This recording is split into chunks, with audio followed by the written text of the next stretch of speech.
We're just ordinary people living ordinary lives until we see someone on TV win a $25,000 prize. Come on down. I'll play any game for 10 seconds of fame. Come on down. I'll make a deal, just let me spin the wheel. Come on down. To win $1 million, all you need is a little luck and thorough knowledge of multiple disparate trivial subjects. All right, welcome to Come On Down, a game show podcast hosted by me, John Baker. And I'm Jonathan Montney. So, first I want to start off by thanking our friend Colton Winburn for that awesome intro song there. I don't know if Colton has a SoundCloud or something that we should be promoting. We should probably have found that out before we started. So Google Colton Winburn and maybe there's a SoundCloud or something. Hopefully there's no racist tweets or anything like that. In which case, don't Google it. Anyway, so this is, as we mentioned, a game show podcast. The way it works is every episode we'll be highlighting a different game show from the past, present, future. Probably not future. Probably not future. From the U.S., from other countries, etc. And we're starting off today with our first game show. It is called 21, and it was involved in a bit of a scandal. Not many of you have probably heard of it. I know I don't think we knew much about it before this research here. But before we jump in, a little bit about us. We have been friends since high school. Mm-hmm. I think probably the first thing we ever bonded over was game shows. Yep. Do you remember what that conversation was like the first time we started talking about game shows back in high school? Yeah, it was, you had said, I was wearing a Who Wants to Be a Millionaire t-shirt, and you had walked straight up to me, and you were like, oh my gosh, you're a huge fan of Who Wants to Be a Millionaire, right? And I was like, absolutely, dude. And then from there, it was 2.5-3 hour conversation about just so the first time we talked about game shows was 2 weeks ago. When we decided to make this podcast. And I was wearing a Who Wants to Be a Millionaire t-shirt. That part was accurate, yes. Yeah. So anyway, that's a little bit about us. And I guess we can go ahead now and jump right on into 21. But before we jump right to 21, actually, we need to learn a little bit about the history of game shows in the United States with television and radio and things like that. Actually, up until 1954, there was a lawsuit that went to the Supreme Court, the Federal Communications Commission or whatever, FCC, versus ABC, that basically determined that game shows were not gambling because gambling is illegal. So prior to that date, game shows with big prizes were basically illegal. So that kind of opened the floodgates for the game shows that started right around the mid-50s for the most part and continued on until today. So one of those first game shows was this show 21. It was a big quiz show. The way it worked, more or less, was there were two contestants, a defending champion and a challenger, and they would compete against each other. They would both be placed into isolated sound booths where they could only hear the host. They couldn't hear the other person. They had headphones on with music playing through them. So they had no idea what questions were being asked to the other competitor. And the goal of the game was to get your score up to 21. Each round would begin with the host, whose name was Jack Barry. He was one of the creators of the show, alongside one of his partners that was the producer, Dan Enright. Mm-hmm. So they created this show in 1956 on the heels of some other popular quiz-type game shows, like the $64,000 question was a big one at the time as well. But they created this show, and so Jack Barry would get the sealed category for each round. From a bank vault. From a bank vault, that is true. The questions were held in a bank vault. They made a big deal out of it. They were created by Encyclopedia Britannica. Yeah. So I mean, this was serious trivia, and these questions were fucking hard. Yeah, they were. They were insane. So basically, what would happen was the beginning of the round, they would get the category, which might be sports, and Jack Barry would ask the challenger, the first contestant, through the soundproof booth. He would tell him that the category was sports and ask how many points he would like to wager 1 to 11. and the questions obviously got progressively harder the more points they were worth. So the contestant would choose 7, for instance. And it's a good starting point. I mean, you got to start kind of in the middle, don't get too crazy right out of the gate necessarily. So they would choose the number, they would read the question associated with that number. Oftentimes, it was a multiple choice or multiple answer question because, like I said, they were really hard. Definitely not multiple choice. Not multiple choice. It would be things like Christopher Columbus took 4 voyages to the Americas. He discovered these 4 land masses, put them chronologically on the voyage of which he discovered them on, 1 through 4. Ridiculous things like that. And so they would ask the question. If the contestant got it right, they would get those points. If not, they would lose those points, but you couldn't fall below 0. They would then disconnect that person from the audio and ask or let the defending champion know that the category was sports or whatever it was, and they chose their guess from 1 to 11. If they also chose 7, they would get the same exact question, which is why they were isolated, and they were also not told what the performance of their competitor was at any point in time. They're in the dark the whole time. Right.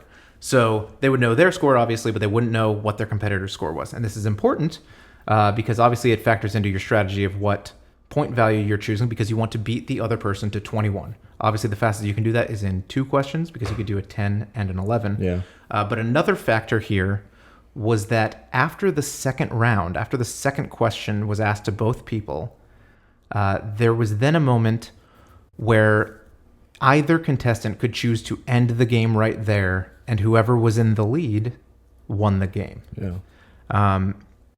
So if you were confident that you had gotten 2 9-point questions and you were fairly certain your opponent didn't have more than 18 points at that point in time, you could say, I want to end the game. And if you are indeed in the lead, you win. If you were wrong, you lose and the game is over. Yeah. So, of course, this was in the 1950s. 56. to 58. 56 through 58. So this was a show that had a sponsor, as most shows did at the time. They didn't have so clear what the sponsor was. Yes. They didn't have commercial breaks like we do. Oh, that's now. okay. That makes sense then. It was just the show was sponsored by Geritol in this case. Yeah. And Geritol just sounds like a made-up product name that you would make fun of from the 50s, more or less. It was tonic water, right? So they called it like the world's best tonic, and it was basically vitamins. It was like iron and vitamin B, and that's all it was. It sounded like it was something that could cure everything. Right. That was always something different. They were like, if you're having a hard day, Geritol is great for you. And if you just got divorced, don't talk about it, then Geritol is going to be perfect for you. Yeah, and I mean, the science backs up both of those claims there. We'll get back to Geritol a little bit later. I want to say a little bit more about them, but so Geritol was obviously very invested in this show. It was on NBC. NBC was obviously quite invested in this show. And so they came up with this show, Dan Enright and Jack Barry. They came out and ran the first episode, sponsored by Geritol, and the show kind of sucked. It wasn't received well? It was not received well. It was pretty boring, and I don't know, there wasn't a lot of intrigue into it, I guess. So Geritol and NBC, because they were paying for this whole thing, they weren't super happy with that. They wanted good ratings. They wanted people to watch their Geritol pitches and what have you. NBC wanted Geritol to have to pay as much money as possible for those pitches. So there was some... Is that how business works? Generally. Okay. I'm still figuring it out. So basically, they were upset. They said, we need to fix this. We need to make some changes. And so what they decided to do was just stage the whole thing, pretty much. Mm-hmm. So after the first episode of the show, they decided, this is boring. We're just going to make it up, but not tell anybody about it. Obviously, aside from the people participating in the deception. It was kind of like reality TV now. You know, people get upset. You should know that whole thing's fake. What are you watching that garbage for? So this was like the first reality TV, basically. The whole thing was fake. So what they would do is kind of stage everything more like television auditions rather than game show auditions for the most part. They were looking for characters that the audience would receive well, and they would manipulate things like during the show they would ask a tough question and then turn off the air conditioning to the booth of that contestant so that they would sweat and look like they were struggling even more with the already difficult questions and things like that. And it was TV back in the day too, so you'd have to have a lot of perspiration in order to show that on television. Yeah, it wasn't super high def. No. I don't believe there was a lot of high definition TVs back then. But so they would do little manipulating things like that. They would coach the contestants in advance to know the answers. And just to show that they don't know the answers, because they knew them, there was coaches in there to help them look like they didn't know what was going on. Right. So I mean, the whole thing was elaborately choreographed, and again, none of the viewing audience was any the wiser at the time. So there was this guy named Herb Stempel. He was kind of a dorky, awkward type of guy who social cues were a little off. Lived in Queens, presumably at least appeared to be on the show. Quite a smart guy.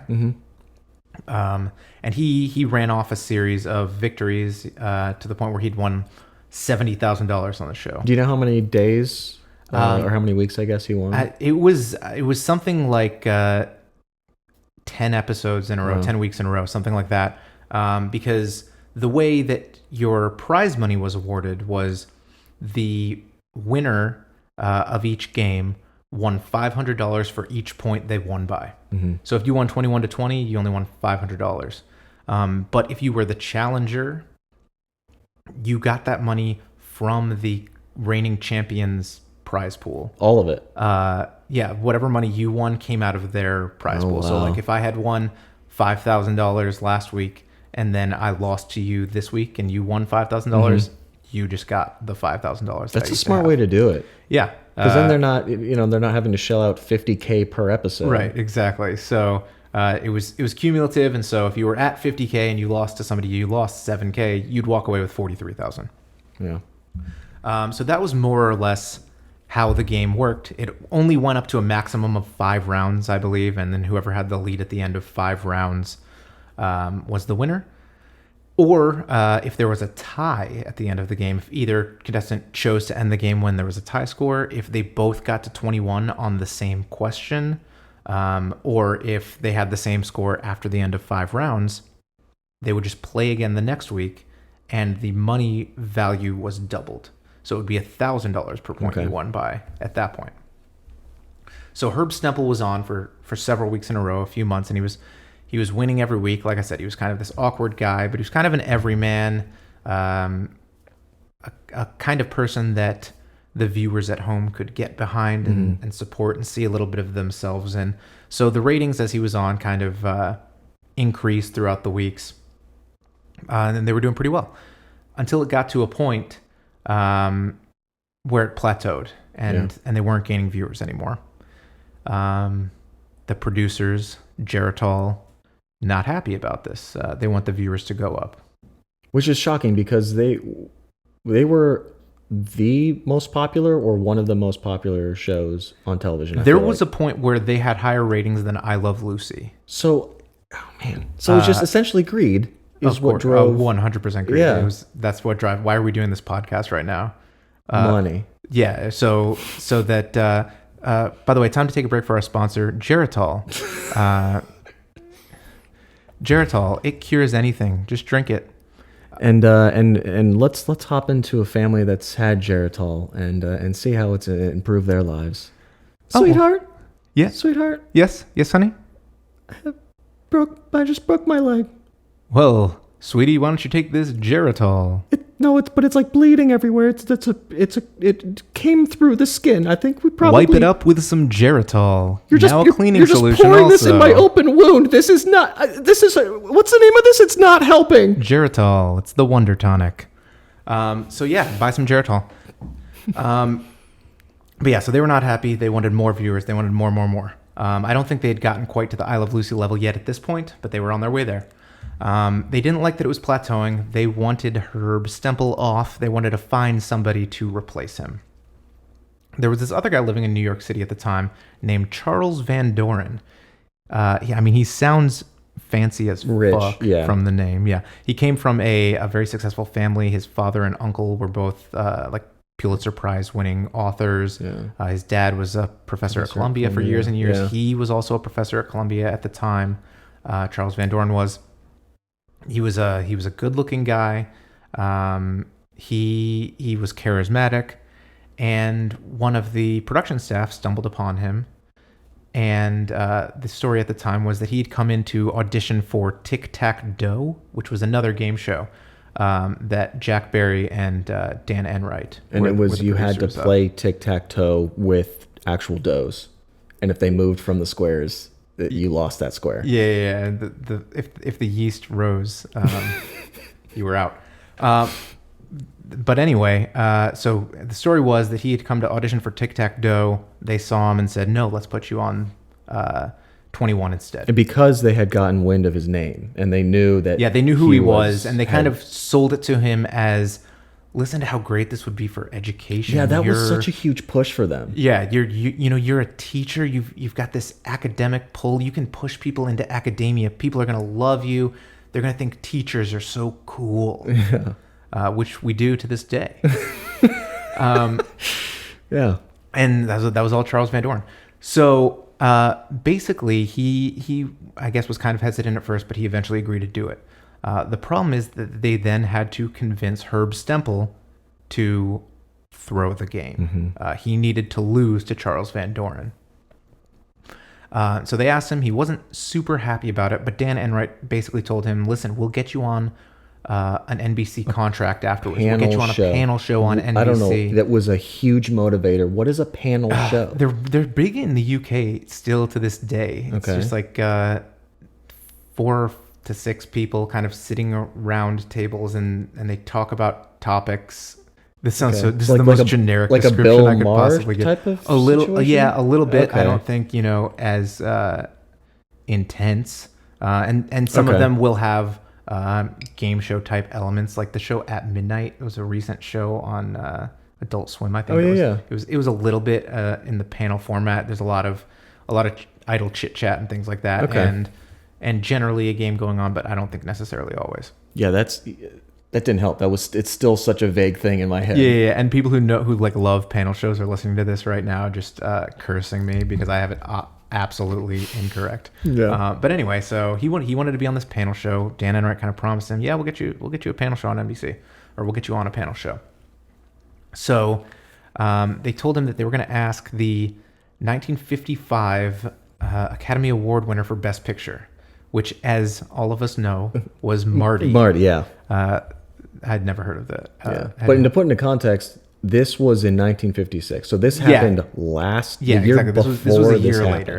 later. So everybody knew it. Right, you're right. And so obviously Herb Stempel knew it. He swore that he loved Marty. He said he'd seen it 3 times, which, I mean, there was no home video at the time, so that was kind of an achievement. You could just lie about anything too at that time. That's also true, yeah.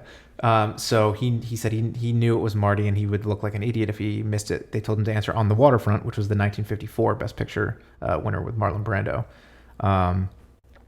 Which is kind of dirty of them to pick such an easy question. Right, but the whole point was they wanted it to be dramatic that he missed such an easy question. Yeah.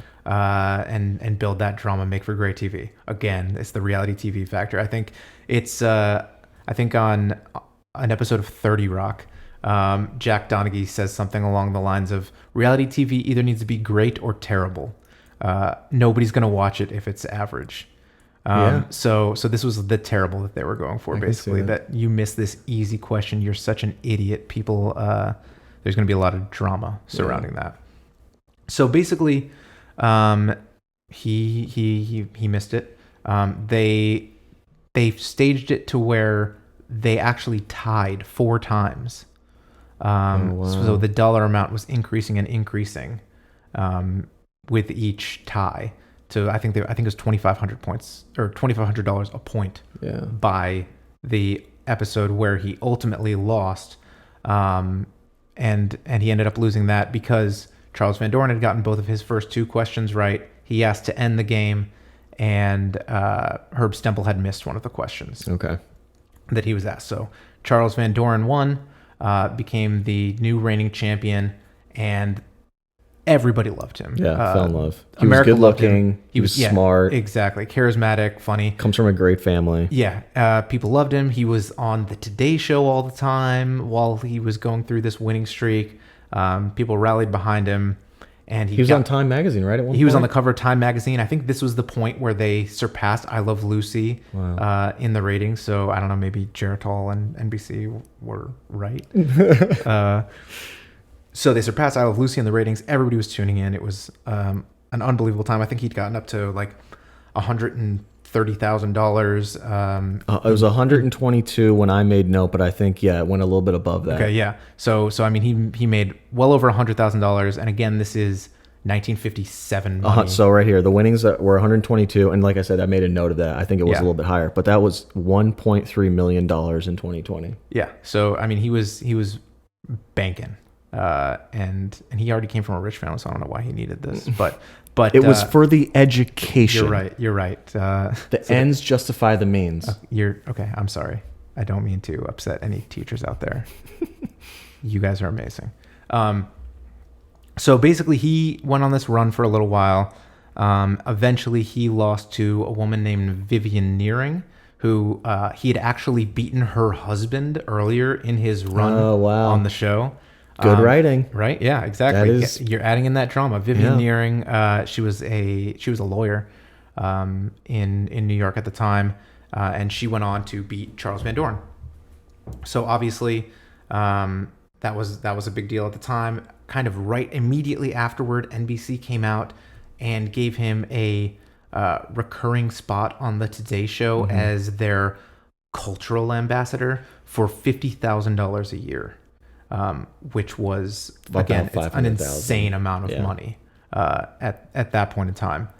So he was the NBC Today Show cultural ambassador. He continued to be a professor at Columbia. Which cultural ambassador, by the way, sounds like a made-up thing. Oh, yeah. They're like, we love this guy. Obviously, all the people love him. Let's cultural ambassador. Yeah, I think he read poems on the station and shit like that. Like in between. Honestly, a dream job for a literature professor. Yeah, I mean, in between them having, a monkey. Look at this monkey. And they're like, and now Walt Whitman. Sponsored by Geritol. Yeah, obviously. So that was pretty much how his run went, and the show continued on afterwards. But the reason we point out Herb Stempel and Charles Van Doren is that Herb Stempel never got his panel show. He did not get what he claims was promised him. Yeah, in order to take the dive. It was a pretty big promise because, I mean, he's sacrificing a lot for this big gift, essentially, that NBC was going to give him. Exactly. So he threw the game. He felt like he was treated incredibly unfairly by not getting what he claimed was due to him, what Dan Enright had allegedly promised him. And so about a year later, he went to the papers and said, hey, this game show is rigged. I was told to throw the game. And so I did. And kind of nobody believed him. He didn't have any proof at the time. Yeah. It was just all conversations between him and Dan Enright. Well, it's just such a beloved show. It looks like he's one crazy guy or right. one And he was just, spiteful he was person. just pissed off that he lost. Right. And he was also a guy that had kind of he'd been seeing a therapist, and the show was actually paying for him to see a therapist at the time. So there was a lot of, at the time, there was a lot more of a taboo about getting psychiatric help and things like that. Do you think that they truly wanted to keep him calm and sane for it? Do you think this was a strategy the whole time to be like, if this backfires, at least we've got this in our back pocket? That's a good question. That's a really good question. If they're smart enough to be the first people to rig this, I can see them being like, well, this is risk. Let's have a oh crap card in our back pocket in case this guy goes rogue. Yeah, I mean, can you honestly think an executive is like, hey, we want you to get as much help as possible. Let's pay for your 5 times a week psychiatry sessions. why didn't they just give him Geritol? It seems like the obvious Dude, that's solution. a great question. I don't know. But yeah, I mean, that's a potentially evil genius maneuvering on their part, if so. And it paid off. Obviously, he also went to like the attorney general and made some complaints as well. That were also, he didn't have any corroborating evidence or anything along those lines. So he was kind of dismissed as an angry loony for the most part. That's got to be so hard. Like, I know this kind of came from a little bit of spiteful background, but you're one person trying to tell your truth and you are being shut down at every turn. Yeah, I mean, I'm sure it's disheartening. I mean, he walked away with $60,000 or $70,000 for his troubles. Was there ever any claims that went away? Was he involved in any gambling or anything? Not to my knowledge. Okay. No, so there's a movie that kind of focuses on this whole scandal called Quiz Show. Mm-hmm. And it's a good movie. 96% on Rotten Tomatoes. It's solid. We'll talk about it a little more in a few minutes. But they in that movie he might have had a bit of an investment or gambling problem or something along those lines. Maybe for drama effect. Yeah, exactly. I don't know how true all of that was, but I think in reality that was certainly something that was pushed from Dan Enright and the 21 executives. Sure. Was that this is a disgruntled guy who's broke because he doesn't know how to manage his money, and that's why he's coming after us right now. That was kind of the story that they told. So he was going around telling this story. Nobody was really believing him until something happened that was kind of entirely unrelated to 21. There was another game show at the time called Dotto, which just... And you can tell it's so clear what these game shows are by the titles. This was trivia, but connect the dots. Dotto is what they Dotto.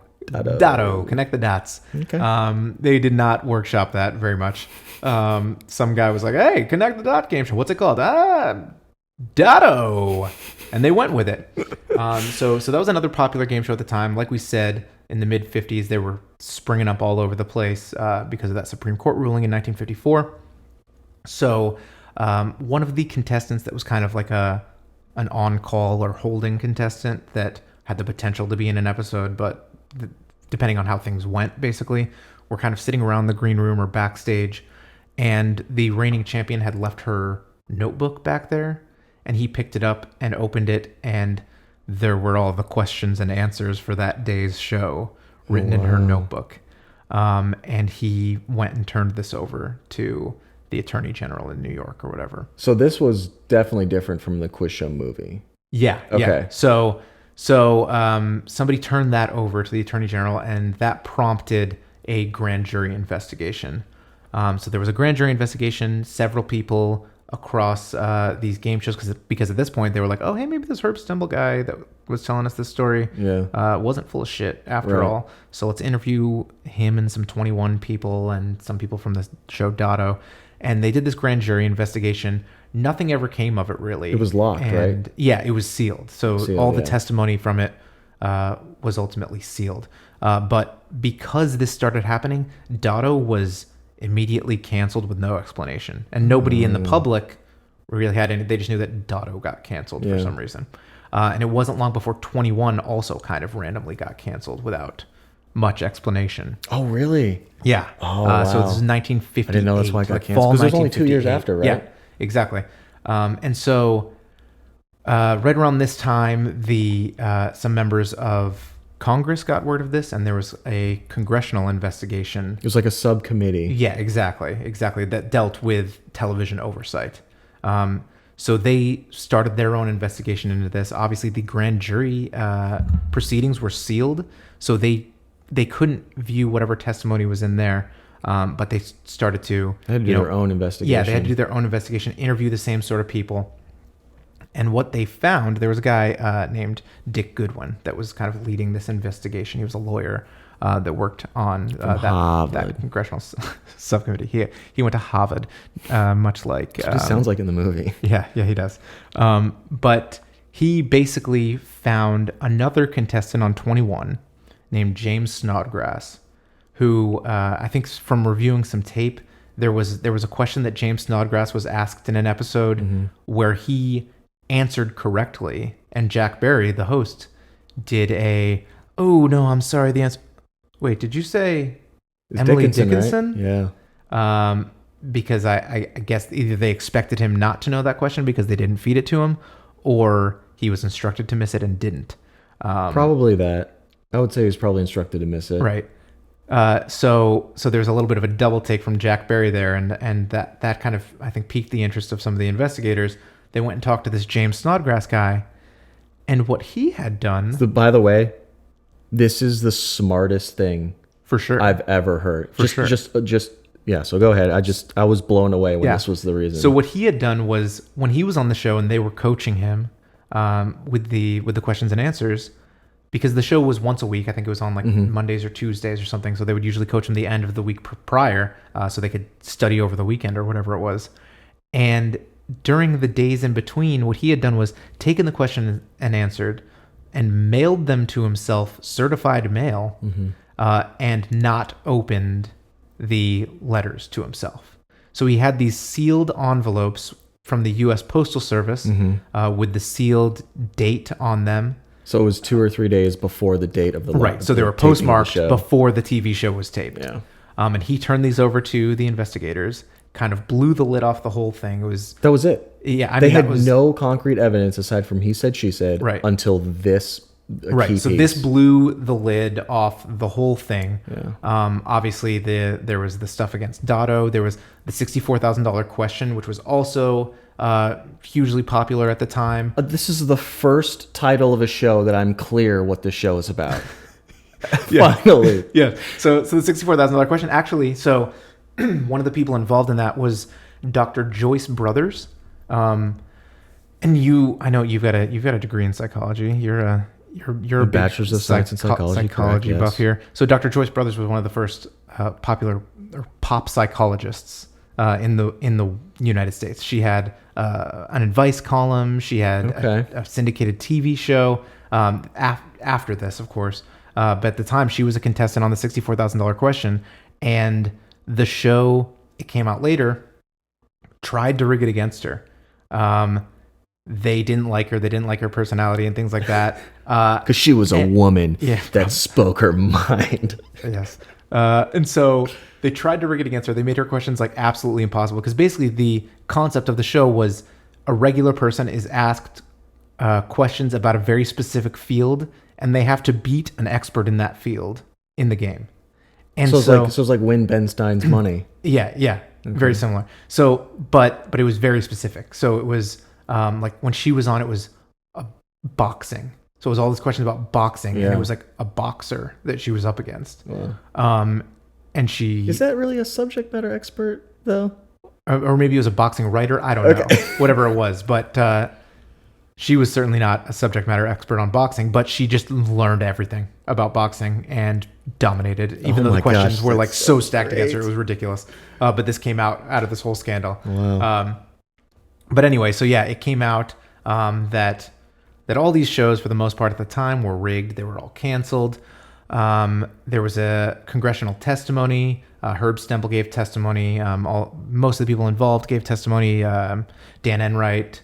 And what ended up happening was Dan Enright pretty much took the fall for everything. All of it. Geritol didn't get any blowback from it. Basically, Geritol denied knowing anything about it. NBC denied knowing anything about it. They said, we don't manage the day-to-day operations of these TV shows to that extent. Which could be true, but probably not. Probably not true. Like, I feel like people that are that high up in a company, don't know quite a few aspects of what goes on in the day-to-day. But, I mean, the movie makes it seem that the president was very clear about it, but I feel like they probably did. Yeah, I mean, it is highly unlikely. No, it's good. It's highly unlikely that they were unaware, Yeah. or uninvolved to some extent. But the other factor of it was it wasn't illegal. Right. There weren't any laws against rigging or fixing game shows. It was just such a slap in the face to American people. Right, exactly. So, and it was just ahead of their time. yeah, exactly. It was dishonest. Yeah. People were upset about it. There's a lot of public outrage against it. Like, no quiz shows like this were on TV again for quite a while afterwards, just because of the backlash. Yeah. But it did cause Congress in 1960 to amend the 1934 Telecommunications Act to explicitly make it illegal to rig game shows. Game shows. Okay. So that as of 1960, that is illegal. At the time, it wasn't. But what they were able to do was get a few of the people on perjury charges. But it was like the contestants of the shows that were kind of asked to throw the games or it fed was the answers. It was pretty amazing the outcome of what happened, because Enright took the blame. Him and Jack Barry left. They were kind of out of the scene. Yeah. Came back after only a couple years in their exile with a new game show called Joker's Wild, and they both became millionaires after that. Yeah, I mean, they suffered a harsh No punishment. NBC executives or sponsors, were ever Right. implicated. Right, but I mean, the thing is, Dan Enright taking the fall for the whole thing is kind of what allowed him to work his way back in at some point. Instead of pushing any blame onto the sponsors or Right. onto NBC, he gave himself that window to get back in there. For sure. Once things had died down. Yeah. And obviously that worked out very well for him. But yeah, Geritol denied knowing anything about it. Geritol, just in general, I know we said that I don't know that there's necessarily any specific proof aside from what some of the people involved have claimed. They were just generally shady as hell. I mean, like we said, Are you sure? Geritol? they claimed to be a magic tonic and everything like that. So I mean that was one aspect that was a little bit sketchy. But before the term snake oil salesman became popular, it was actually Geritol salesman. yeah. So basically, they got involved in another investigation led by, I believe, the FDA or the FTC about the claims that they were making in their advertising, because a lot of it was if you're tired, if you need to get through the day, it was almost like 5-hour energy type of claims. Yeah. Back then, you need iron in your blood to have this extra energy. That's what you really need. Which actually, that's what gives your blood cells the red color. That was an actual question on a 21. Oh, was it? The one when it came back in 2000. That was one. Oh, of the that's funny. questions. We'll get to the revival in a few minutes, but so Geritol basically they got a several $1 million fine for kind of making these claims about what their products did.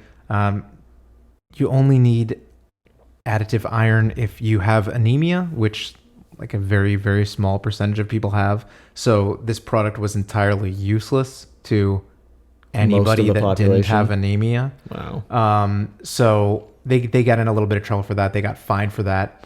And then a few years later, in 1972, they ran a commercial that drew a little bit of backlash at the time. So I'm going to go ahead and play that now. Ooh. My wife's incredible. She took care of the baby all day, cooked a great dinner, and even went to a school meeting. And look at her. She looks better than any of her friends. She takes care of herself, gets her rest, does her sit-ups, watches her diet, and to make sure she gets enough iron and vitamins, she takes Geritol every morning. Makes me take it, too. More than twice the iron of ordinary supplements, plus 7 vitamins. Take care of yourself. Take Geritol. My wife, I think I'll keep her. Wow. I think I'll keep her. So yeah, I think I'll keep her. Drew a bit of controversy at the time. Weird. Mostly due to the implication that he thinks he'll keep his wife because she's great at doing the laundry Sit-ups. and making dinner And ready doing and her doing sit-ups every and night. looking hotter than all of her friends. Yeah, better. looking better. Oh, than I'm all sorry, of her I didn't. friends. I didn't mean to take it any further. Wow. Looking better than all of her friends. Going to the PTA meeting. And she went to a school meeting. Exactly. All because of Geritol. So I might as well keep her. Which is another good time for us to take a break and mention that we are brought to you by Geritol. Geritol. Are you tired after a long day of beating your wife? Yeah, because you can kind of get deficient in some areas of your. It can be tiring. Yeah, take absolutely. some Geritol. Fuel some yourself back up. Yeah. And you know what? Actually, pour the Geritol all over her so that you don't hurt your hands.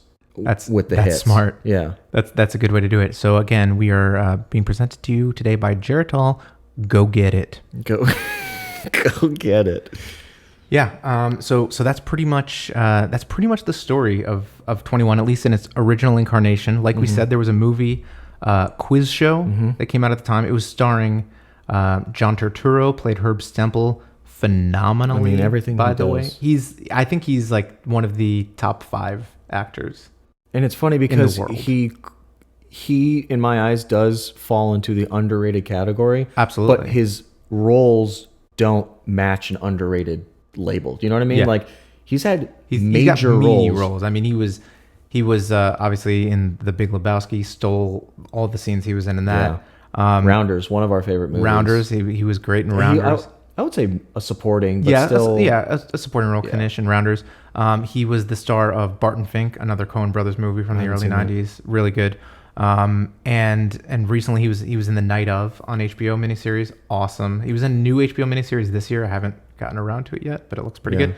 But I mean, he's phenomenal. He reminds me of like Paul Giamatti, like in terms of just, whatever the role is, just embodies himself in it. Phenomenal. You'll usually forget his name when you need to remember it, but you can picture his face so clearly. Exactly. I think like top 5 actors going, like John Turturro, Paul Giamatti, Christian Bale, Joaquin Phoenix, and the guy who played Brink in the Disney Channel original movie Brink.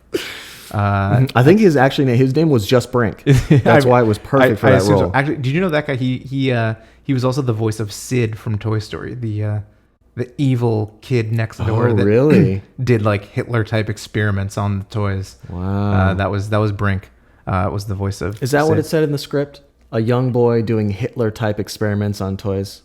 I mean, I didn't write it, but I can only assume. Yeah. And Charles Van Doren was played by Rafe Fiennes, not Ralph Fiennes. Did you have to look up the pronunciation? 100%. Rafe Fiennes played Charles Van Doren. He was phenomenal. I mean, it was a really good movie. I think the main thing it had going against it was it came out in 1994, which is also the year that Pulp Fiction, Forrest Gump, Shawshank Redemption. It's all the same year. All came out that year. So what a hot year I for know, right? movies. It was nominated for Best Picture and Best Director. Robert Redford directed the film, by the way. Okay. Martin Scorsese had a role in the film. Also, he was the Geritol. He was the Geritol guy. He was the Geritol gangster. Let's be clear. He was very much like. It was a Scorsese movie role for sure, but a Geritol executive. But anyway, really good movie. I don't think it's on any of the streaming services right now. I had to go to Amazon and buy I rented it. But it's really good if you want to check it out and learn even more. It had some inconsistency. The movie really played up the Marty on the waterfront miss. They played it up as that was when he lost. He actually came back and tied that game where he missed that question. So he would have won the game if he had gotten that question right. He didn't win it because he missed it, but he did come back and tie it, kept the drama going. But he lost the next game after that. And the Herb loss, it happens within the first 20 minutes of the movie. It's very early in the movie. I have no idea where this is going to go because I read slightly about it. I knew that was the big issue. And then it happens and I'm like, what's the rest of the movie? And it's mainly about the investigation. I think it came to light. Right. The movie kind of it probably overplays Dick Goodwin, the congressional investigator's role, a little bit compared to reality because he's kind of the hero of the movie, driving the whole investigation. Who talks and like that. this? It sounded like who's that actor that he was in This Wonderful Life or It's a Wonderful Life? Jimmy Stewart. It sounded like Jimmy It was a little bit of a Jimmy Look, Stewart his voice. his That's lips good. didn't fully complete sentences or words, so he had to kind of talk with his tongue a lot. Yeah. So that was. That was a really good impersonation, by the way. I did not practice that beforehand, and I just want to say, go watch the movie. Go watch the movie and that because was spot on. That's a solid impersonation. I'm not going to argue with you there. But yeah, in the movie, it was good. It was definitely. I feel like right now I'm kind of watching everything through the lens of coronavirus. It was like, oh my God, look at all these people packed into this courthouse. What are they doing? These idiots. They're all going to die. Yeah. But this was made in 1994 and set in the 1950s. So I guess polio was the main thing. Which was pretty, for a while there was just no vaccine. Right. And then Is polio airborne? Do you know anything about polio? no. Next episode, we'll get back to you with the fact check Polio. Next on episode will be polio. about polio. We'll find a game show that has something to do with polio. Brought to you by the vaccine for polio. Yes. So yeah, I have trouble watching everything through the lens of coronavirus right now. I know it's a difficult time for all of us. So the only movie you're going to be comfortable watching is Castaway. Yeah, Castaway or Phone Bubble Boy? Booth. I saw that movie recently, and that is a good movie. Here's the thing. Imagine someone pitching the movie Phone Booth. Okay, so there's this guy, and he gets locked in a phone booth, and that's the movie. Terrible pitch. Yeah, awful pitch. But I was engaged that entire movie. It's the opposite of the pitch for Red Sparrow, which was Jennifer Lawrence is like a sexy Russian spy. Sold. I don't You had care. me at yeah. I don't care what happens after Jennifer Lawrence is a sexy Russian spy. It doesn't matter what happens. But next. wait, she's just at a booth eating a meal the whole time. Did you see the movie? Because it was basically that, I didn't see it. And it still probably made a bunch of money. But yeah, it's coronavirus is difficult. You got married during I did. coronavirus. I got married during coronavirus, that? and it was a hard decision because Before coronavirus. you feel very guilty about it. Yeah. But yeah, we had 25 people. It was all outdoors, and Safe? We did it. That wasn't safe. We did it the safest way we could Safe-ish. in order to still have the wedding. Safe-ish. Yeah. I was there. And the only reason we did it is so I would never forget the date or the time. That's Because I don't have the best memory. That's I would smart. not What be good on year was it? 21, but you'll always remember like what anniversary it is because yeah, you just remember 2020 what clearly. year nothing happened aside from you getting married. Yeah. There was a year that nothing. And I think scientists don't know everything about it yet, obviously, or Here's the thing. Scientists don't know a lot about a lot of things. yeah, that's scary because we think that they just know everything. Yes. And like when coronavirus happened, we were like, all right, so what's the thing? What's the solution? And they were like, I don't know. We learned about it at the same time as you guys. Stay outdoors all the time. Don't be in groups of people more than 2. Yeah. And No, what I think, and I don't think anybody has the bravery to say this in public, but I believe, or I don't believe, but some smart people are saying, and I've been listening, that coronavirus is actually spread by farts. really, Yeah, and so it doesn't come out of, it's not like if you breathe in a fart from a coronavirus person, you're going to get it. It's actually the opposite. So what happens is, when you fart, the air comes out, and then when you stop, there's that moment where it like creates a vacuum where your butthole puckers back up. It's that moment, right? The pucker moment that it creates that reverse pressure. It sucks the coronavirus into your butthole. wow. And that is So the virus has to be hovering right around your butthole in order to get sucked into your butt. right, but I mean it's the air, it gets around. If you're around a coronavirus person, don't fart is all I'm saying. Because of that last suck up pressure right, reverse. right. It can get in there. So don't. I'm just recommending. Don't listen. They won't tell you this.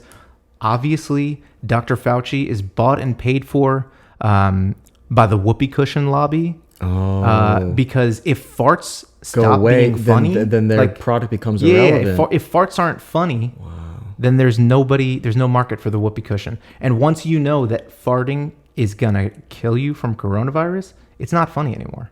Yeah. So I how long do you think you? Wow. If you got I mean, honestly, coronavirus through from that farting, through that long joke and discussion, I farted twice. So so you're dead. You're dead now. I'm dead. Yeah, you would not last long if this were the reality of the I am coronavirus a spread gassy situation. person. No joke. I'm usually burping quiet. Well, in my head, it's quiet. It's probably not. And I'm lactose intolerant too. So if I even smell milk, I'm gonna have farts. All right, this is our first and last podcast for many reasons, including the fact that you're dead. Hey, wasn't this a game show podcast? Did you hear the 10-minute segment where they talked about fake coronavirus stuff?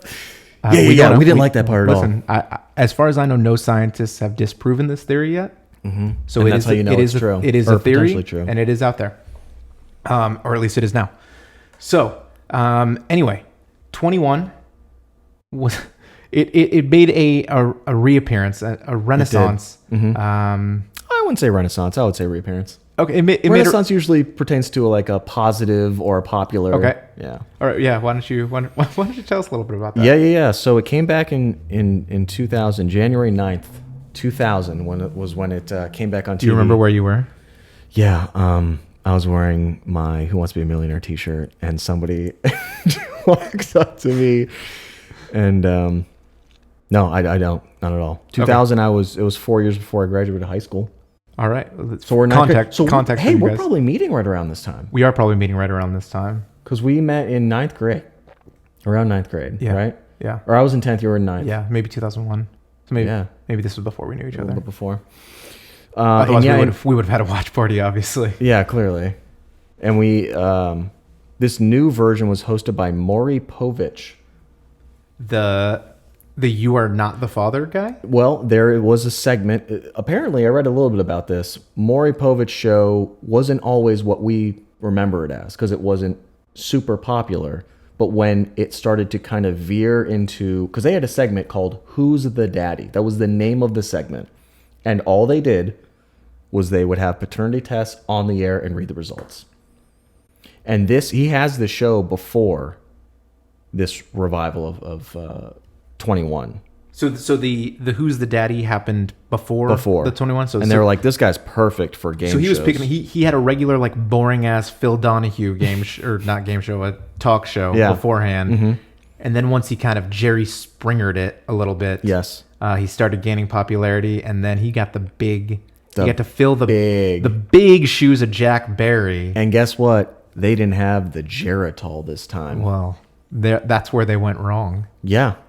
It was sponsored by boring stuff like, I don't know, probably underwear, right? That's a sponsor Regular usually. commercial breaks. Regular, like yeah. that Hanes commercial where Michael Jordan had a Hitler mustache for some reason. You have to be so popular to be able to pull that off. And so beloved. And it came back in an hour, or it was an hour-long show. Okay. It was a half hour originally. Okay. Back so in the 50s, we're it now was a half-hour back show. at an hour. And there were a couple of changes.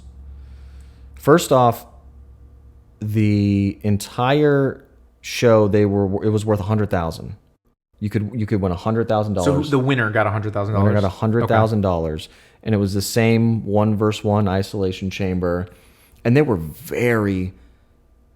The explanation was so long. Now you have to understand with context. This is the first show back, so they're having to explain everything. So you watched this episode, the first one. I back? watched the first one back, and it was, I don't know, there was no intensity there. I wasn't that invested in it. The explanation of the rules, like you could tell, like the beginning of our podcast, we're explaining everything so you guys are on the same level as us, but there's a lot of explanation. There's a lot of rules. There's a lot of ways to win.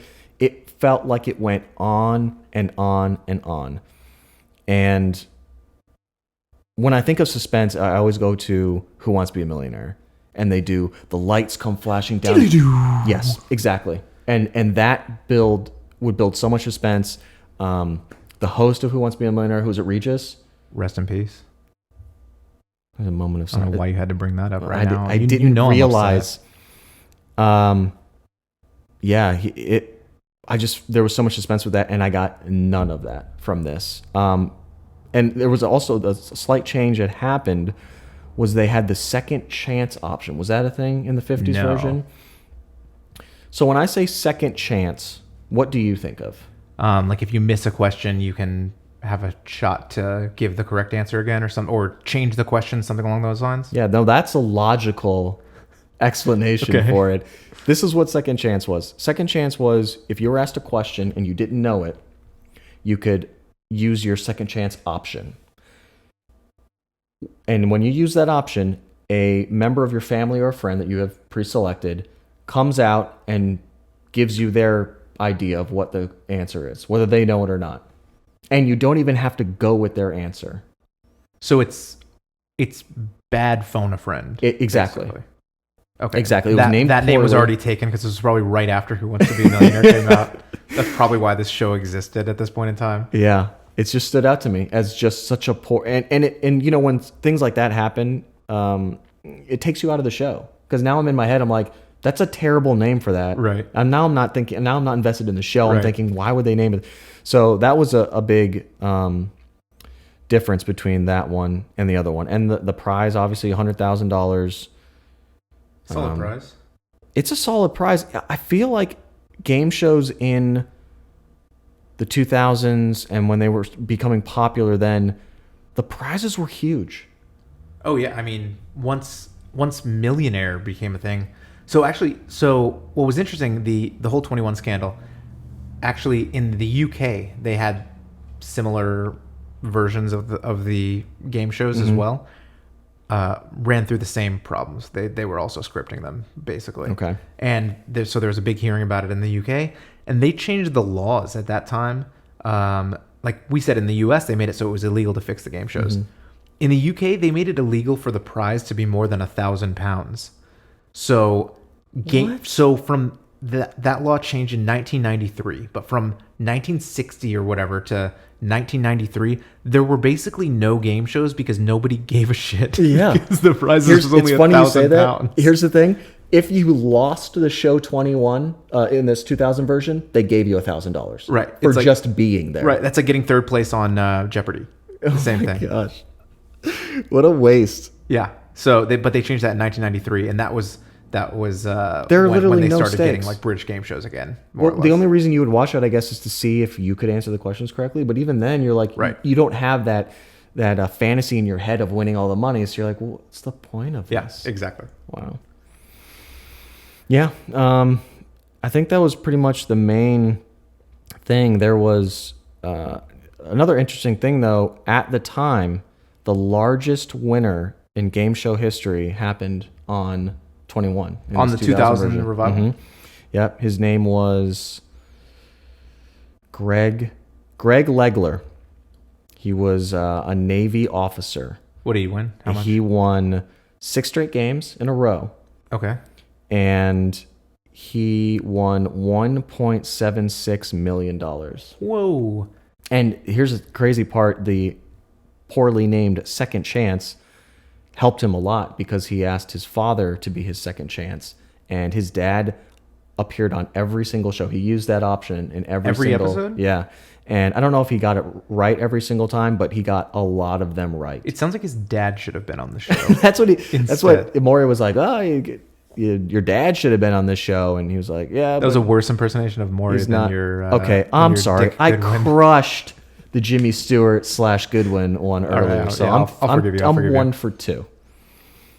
And yeah, it was an interesting thing. Another thing they would do in the 2000s, they would wheel out the money on a platter, just to be like, oh, here, look at I all do this that when money. I have guests over. I don't have a savings account. You I just have have a money silver on platter. wheels. Yeah. And it never looked like a lot. They wanted it to be a huge show of the prize, and they wheel it out. And I mean, the 1.76 million looked great, Right. That's a lot of money. but that was on the extreme end. The other times, Right. That was 17 times more than it is on a normal night or Yes. whatever. So they wheel it out, and they would have it in tight stacks. So it was like, here's your $50,000 in 5 tight stacks. It looks like nothing. Right. Just hold it in your hands easily. Right. Wow. I it makes me almost want. So they got the biggest winning game show contestant ever at the time in their revival, and this was presumably right around the same time as Who Wants to Be a Millionaire. With their history, it almost makes you wonder, like, was that legit? Did that guy legitimately earn that $1.76 million or whatever? Who knows? I mean, probably. We need another good one. Yeah. I mean, listen, we'll never get a man like Goodwin again. Actually, so a lot of these people just recently died and involved in this recent thing. Herb Stempel died in April. This year? This year. Because at the end of the movie, everybody was alive and they had their different paths that they went exactly. down. The movie came out in 1994, so Okay. everybody was still alive at that point in time. Obviously, it's been 26 years since that point. Herb Stempel died earlier this year. Charles Van Doren died last year. Vivian Nearing, who beat Van Doren, she actually, I mentioned she was a lawyer. She got disbarred after everything came out. Yeah, I mean, Van Doren lost his NBC gig. He was fired. He lost his job at Columbia. He was fired from that as well. He actually ended up working for Encyclopedia Britannica. I saw that. How ironic. Right? So he went there and worked for them for several years. But yeah. Which if we have any listeners under the age of 30, Encyclopedia Britannica was it was an encyclopedia. Wikipedia. It was Wikipedia in a book. In a lot of books. Yeah, but it was also 100% factual. So Wikipedia, but nobody could just write in the Encyclopedia Britannica. Yeah, you couldn't edit it. I mean, you could edit your own personal copy, you could cut it out or would read it. Yeah. So yeah, he died recently. I think Vivian Nearing. I think she actually eventually got her legal license back, but she was disbarred for a period of time.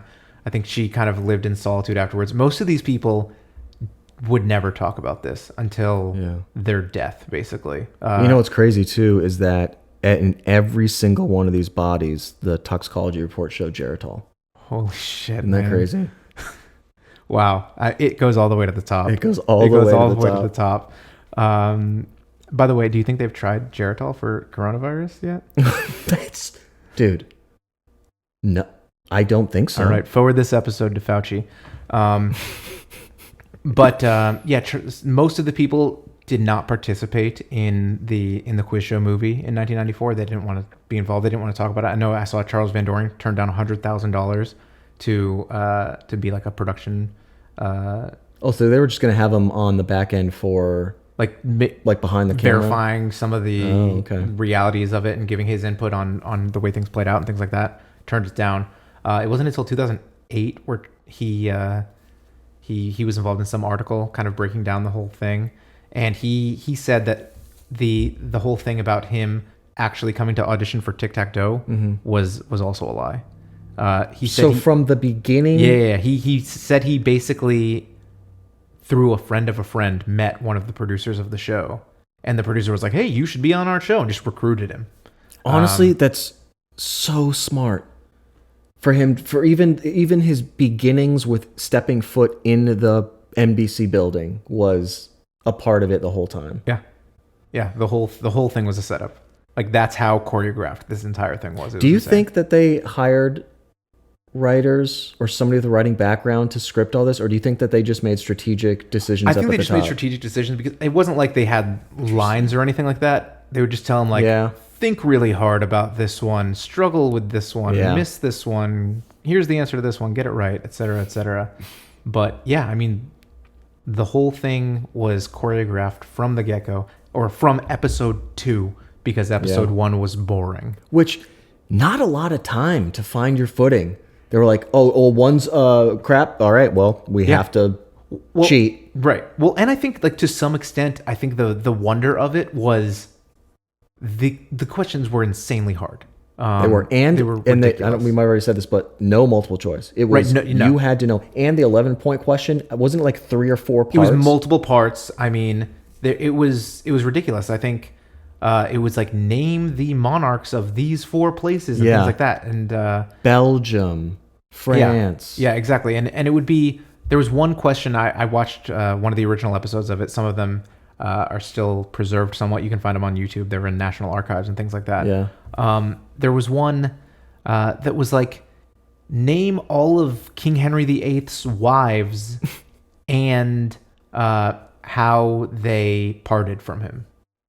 So it was naming all How of they their parted- names. didn't he and- murder some of them? Right, whether he murdered them How they or if parted from him. they died of natural causes or got divorced. Like, Yeah, they drank too much Geritol. yeah, and I mean, Charles Van Doren or whoever was the contestant on the episode I was watching, just nailed it.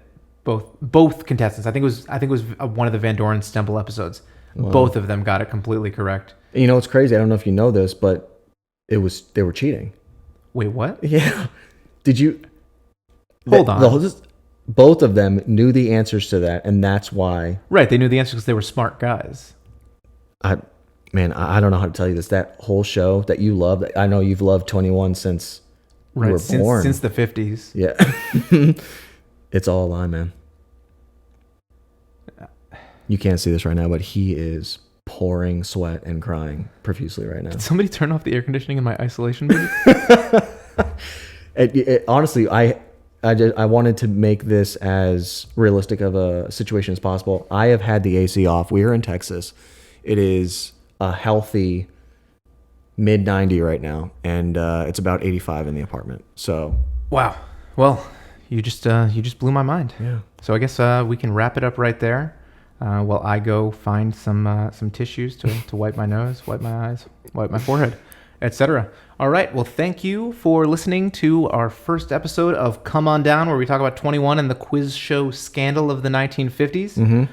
Check us out on all the socials and everything like that, and we will see you guys next week. have a good one.